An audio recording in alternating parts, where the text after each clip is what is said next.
We've got Mr. Boni Haruna joining us next. He's a member of the Board of Trustees of the PDP and the former governor of Adamawa State. Good morning. Thank you for coming on today. Good morning.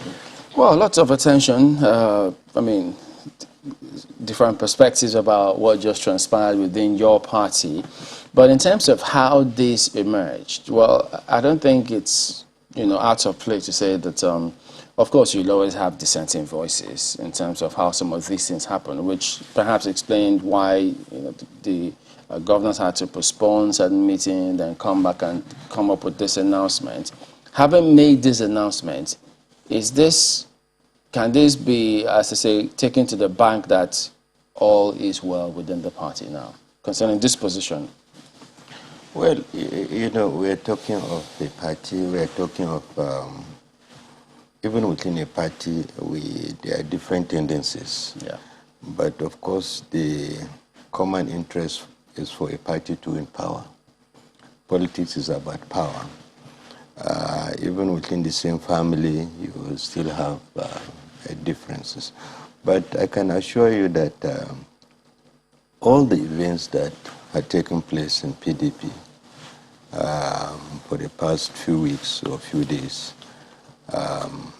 is consistent with the desire of the party to come back to power. I can tell you that all is well, in the sense that we resolved as a party that in spite of some of the challenges, we still want to talk with one voice. We still want to go into this election, 2023 election, as a cohesive family. Of course, we have our differences, but the overall interest is for us to win election.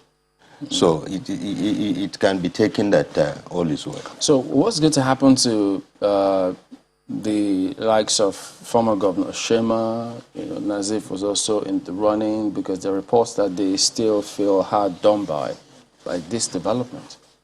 No, I don't think it is correct. I was part of the process. Even yesterday when it was resolved that former President, Senate President Ayu was going to be our chairman. Shema was part of it.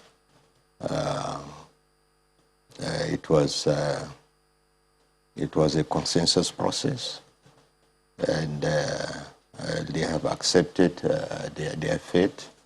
All of them? Well, I can speak very well of Shema because he was there. I didn't see Nazir, but Shema was there. He was one of the contestants. He was one of the three from the Northwest Zone. And he was part of the decision that was taken. Shema is a matured person. He was a former governor. He was a member of, he's a member of the Board of Trustees of the party. He was our deputy national chairman in the past. He's an experienced politician. I don't think there's a challenge with him in this respect. The challenge then, just as you said, would be marketing the same position to the rest of the party in Which position? I mean, this recommendation that you talked about, this zoning, this consensus candidate, as we call it. No, there's no problem about it. The position of the national chairman was zone to the north. And we came as a zone and decided that this is the candidate that we want for the position of the chairman. So what is the problem with other zones of the country? Okay. Yeah. Now, in terms of cascading the vision of the intentions of the PDP to the various levels and taking care of whatever, you also referenced the fact that there will be little disturbances, little disagreements here and there. What's the plan? Should anyone say, no, we don't agree with this? Well, I don't see that happening because we reach this stage having gone through other processes. Take note that there was a zoning committee, which I was a member. And we took our decision, which was ratified by the National Executive Committee. And it's the outcome of the decision of the committee that the zoning of party positions should be done, that culminated into this. So I don't see any problem. Okay. Everything that started was in line with what the party wanted. So that zoning committee, we also, at the time, there were some groups who thought the zoning committee should not have gone ahead and make the recommendations public. Was it a strategy to put pressure on the NEC to adopt that? What was the intention behind that? No, everything about politics is public. There is nothing to hide. It was not. There was no internal conspiracy. It was an open process. So there was nothing for anybody to hide because anything that you do that involves the public, it's a matter of public interest. So there was nothing to hide. So there is this recommendation that has already been established, been made public by the Senate about the Electoral Act, and saying that, you know what, let's go electronic in transmission, let's go electronic in voting. But before you go to that one, let's talk about the direct primaries recommendation as well. What's your take on that one? That your party seems to have come up with a position that said, hey, this thing is going to be rancorous at the end of the day. Well, I have not read the details of the act or the law, but as a party, as a politician, as somebody who has been around for quite some time since the democratic rebirth of this country in 1999, I know that direct primaries is not really something new. This was the process we adopted in 1999, to produce our governors and other elective positions. But things may have changed, There's always the fear of being rancorous, being disorderly. Some of the parties may not have the updated registers. Some have tried to use the e-registration process. So these are the fears. Ordinarily, one would have expected it to be an open process for alternatives to be given for the parties to produce their candidates. But I strongly believe that the law may have some internal mechanisms of control so that the primaries, direct as it would be, could be less rancorous and controllable. Otherwise, it could be a problem. But when you say it should have internal mechanisms of control to avoid this, to avoid it being rancorous, what kind of mechanisms do you expect to be in place? Well, to at least to ensure that INEC will help the parties. For example, with if there's going to be some kind of synergy, between INEC and the parties. In terms of conducting the primaries? Yeah, of course, INEC has to be there. The registers of the parties, it would be expected that if you are a registered member of a party, you should be at least a voter.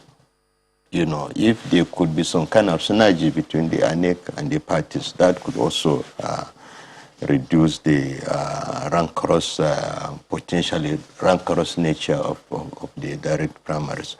Otherwise, honestly, there could be a problem. But should as I've said, I don't know the details of the law. I don't know. You know what's interesting, Your Excellency, is that, a member of your party that we engaged also said the same thing that you're saying, that, INEC should come and help the parties.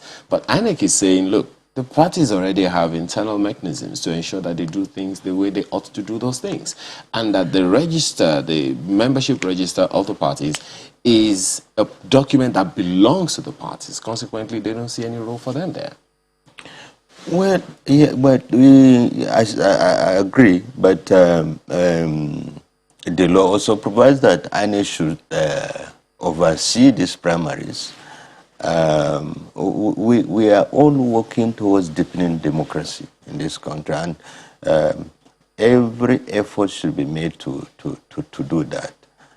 If there's a way the parties can collaborate with INEC to bring about a successful process of nominations in these parties, why not? You know, it comes across as though the political parties may not, or they're not exactly eager to ensure that they perhaps go back to their constitution and put this in place there, spell it out properly what should be done about the register. Well, if that's the case, should there be maybe some sort of legislation at the same way with the Electoral Act stipulating these kind of things if the parties can't handle it? To be honest with you, I'm limited in discussing this issue because I I've not read it. I've not read the law, but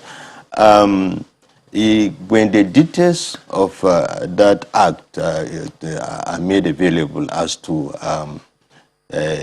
areas that could be exhausted by the parties, yes, the parties are likely to go back and look at their own, because the process of nomination is spelled out in every constitution of the party.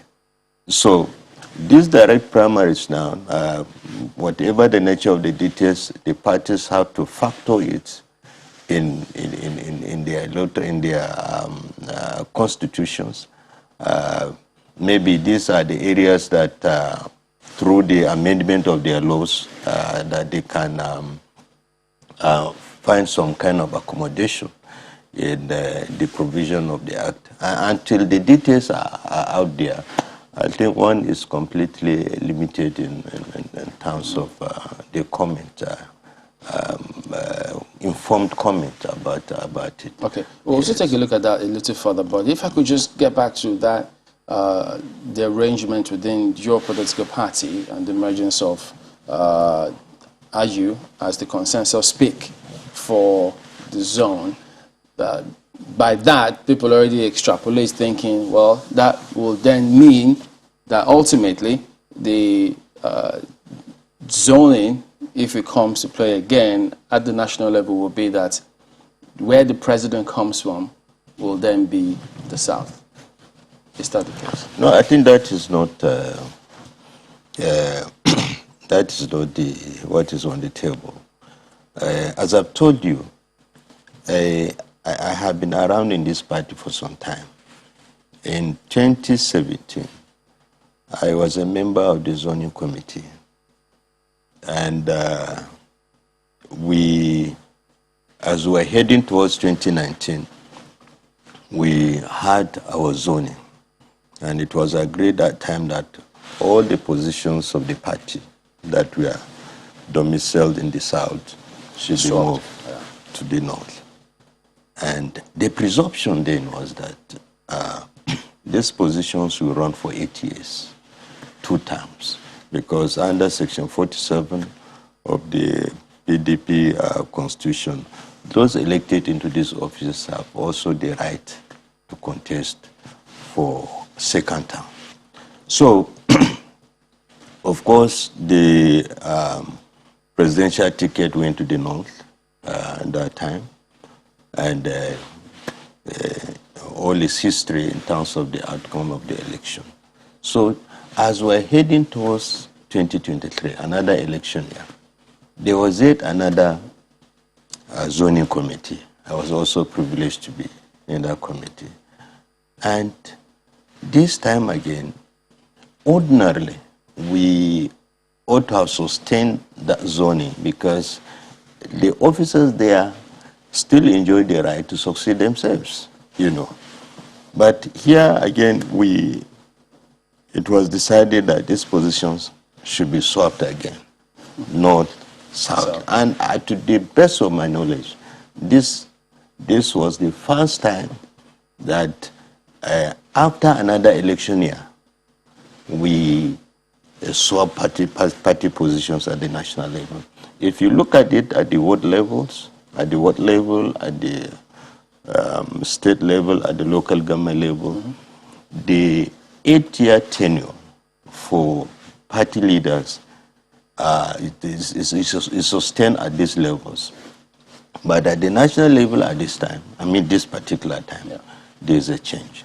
So perhaps the times, changes at times are informed by certain exigencies, but even with that, it was accepted, it was carried by INEC, by the National Executive Committee of the party, and that is what brought about, But there was a caveat also, that the presidency and other elective positions at the executive, at the legislative level, the zoning of party positions has nothing to do with this. On a lighter note, why do they always have you in these zoning committees? You must be a master strategist. No. It's just a privilege. It's just a privilege. Okay. Yeah. So, is it also possible, or is that what may likely play out, that the whoever or anyone from any zone can vie for the position of the presidency? That is where it stands at the moment. That is where it stands. And as an opposition party, I'm one of those that really believe that we don't have the luxury of being rigid on the zoning of the presidency. Because, as I've said before, the goal of a party is to win power. If you take power out of politics, then it is no longer politics. So we, as an opposition party, we don't enjoy the luxury of being rigid about it. For us, whoever that can be our rallying point, that can win the presidency for us, should be the issue. So does it mean that, yes, if that were to be the position, will it then be such that notwithstanding, but will prefer or will give preference to persons coming from this particular zone, but any other person, nothing stops you from vying for it? There's no need for that specification. Every zone is by the decision of the National Executive Committee that carried the zoning formula of party positions. It was obvious that it's open to everybody. So what happens to those who will feel, well, this is not going to be fair on the part of a certain group? You see, I think the problem is that people are confusing. Within your party? No, this is what I'm saying. We have a history. And what is the history of our party? What is the history of PDP? First, we enacted power rotation in 1999. We came into being in 1998. By 1999, we enacted power rotation, and we started with the southern part of the country. That's within your party? Yes, right? Yes. We had President Obasanjo for 8 good years. We had another transition in 2007. We had our former colleague, who later became our president, President Yar'Adua, for 2 years. And then the Lord called him to glory. By 2009, or 2011, 2015, for 6 years, we had our president from the southern part of the country. So the history of PDP is we have had 14 years of the presidency in the southern part of the country and 2 years of the presidency in the northern part of the country. That is our history. But even if you want to say no, you include what has also happened in APC with them in northern, somebody from the north who is the president of this country and is expected that by 2023 would have spent 8 years. Again, even if you want to make it, that is our history. You begin to look at it that By the time he spends 8 years, and you add to President Yar'Adua's 2 years, making 10 years, you are going to have 10 years of Northern presidency, 14 years of Southern presidency. But that is even you want to make it as that. But our history as PDP, we have... Now that history, if I could put it in a certain context, is such that at the time, I mean, the sing-song was, if you secure the presidential ticket of the PDP, you're as good as winning the presidency at that time. But now the dynamics have changed. Yes. You have a strong ruling party, which is not the PDP. PDP is in opposition. Yes. So wouldn't those considerations differ?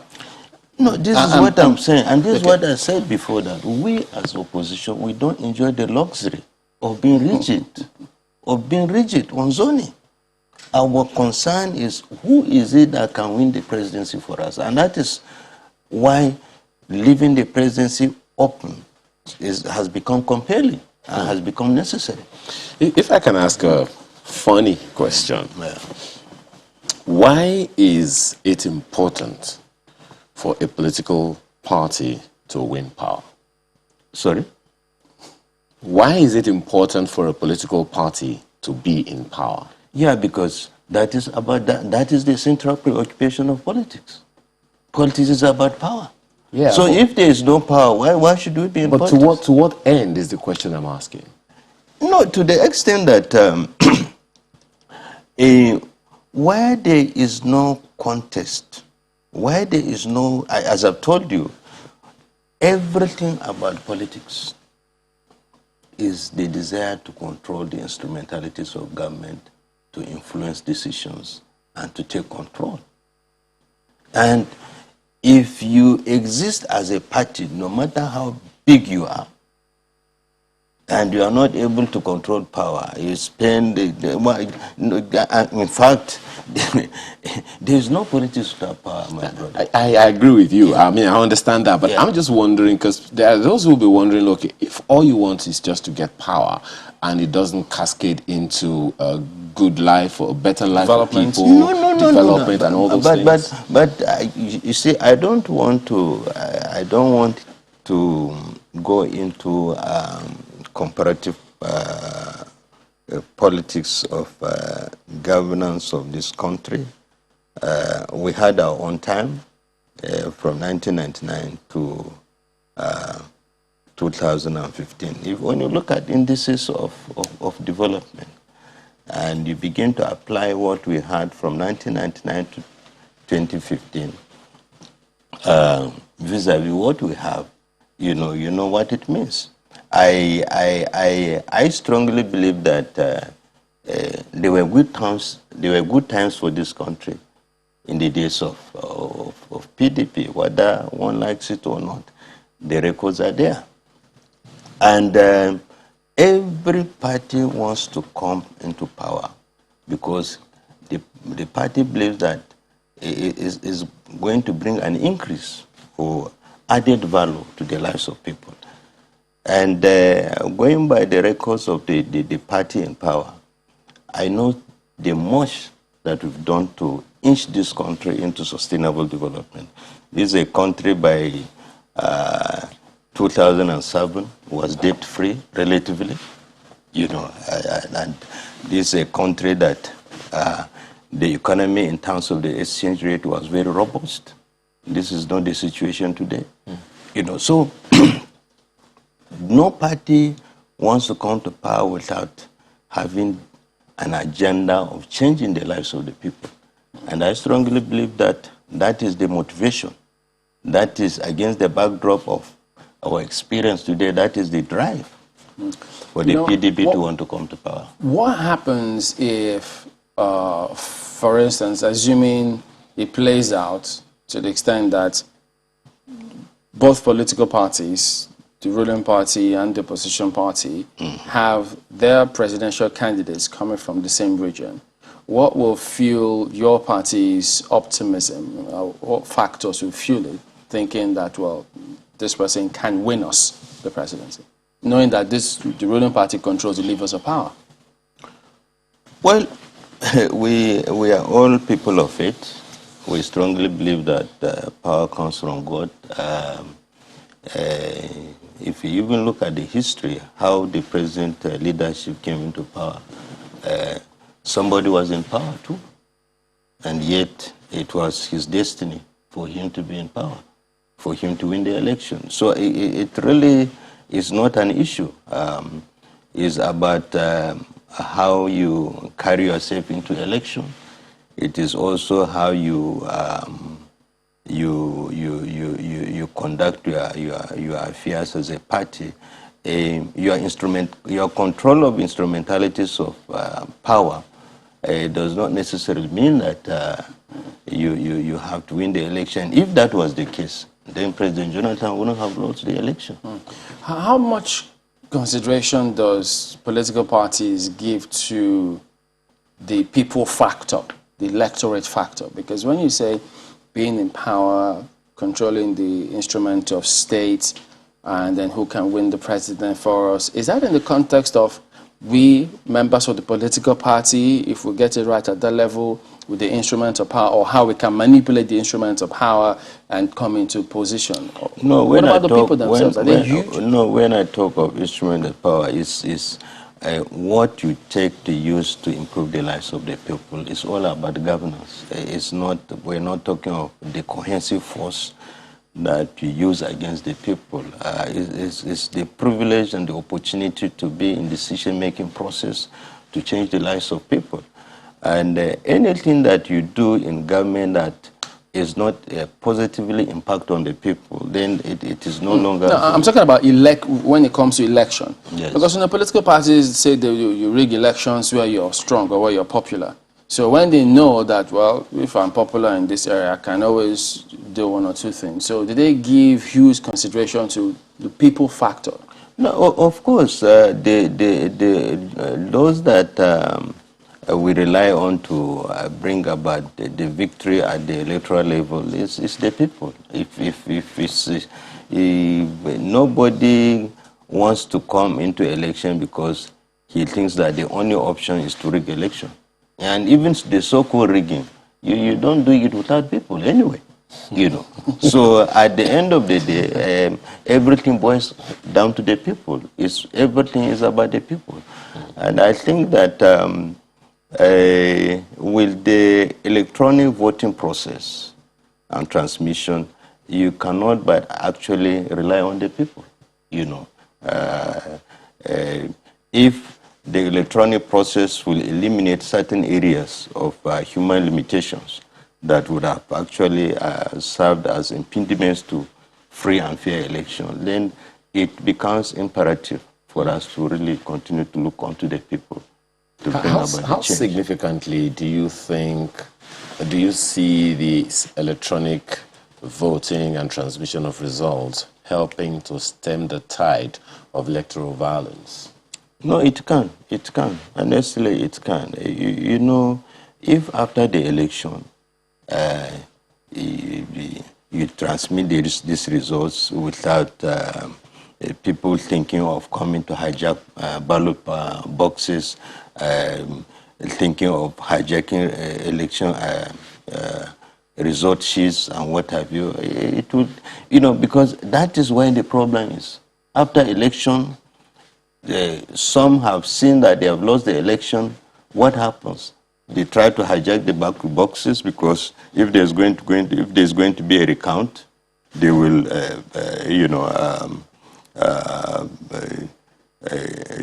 distort whatever that has been made, the election result sheets and what have you. But if these things are electronically handled, you know, where there's limited access to the fiscals, to the tangible things that records that you know, people could destroy and distort, I think it can really do. You don't see vote buying to be a problem? It wouldn't be an issue with, you know, yes, you can buy your vote, you know, but I honestly, the electronic voting process or transmission of results will even bring about reduce this Because people buy vote because they think that you can use these same people, to distort the process, and not necessarily about their votes.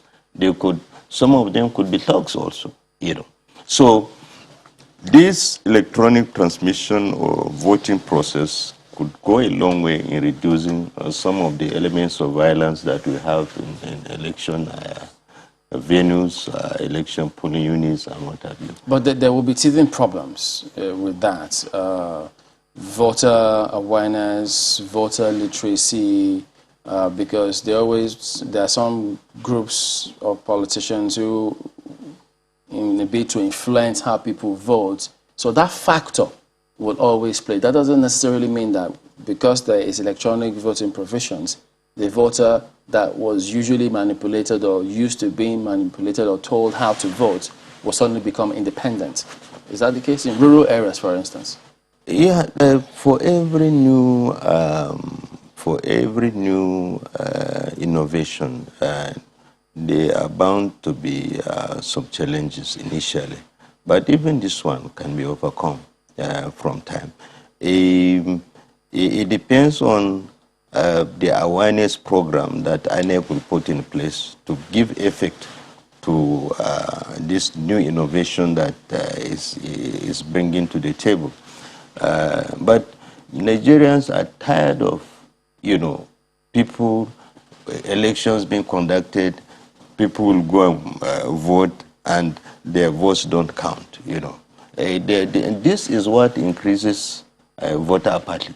We hear people say, we will go and vote, but again, our efforts are not given, So I'm sure Nigerians will support this,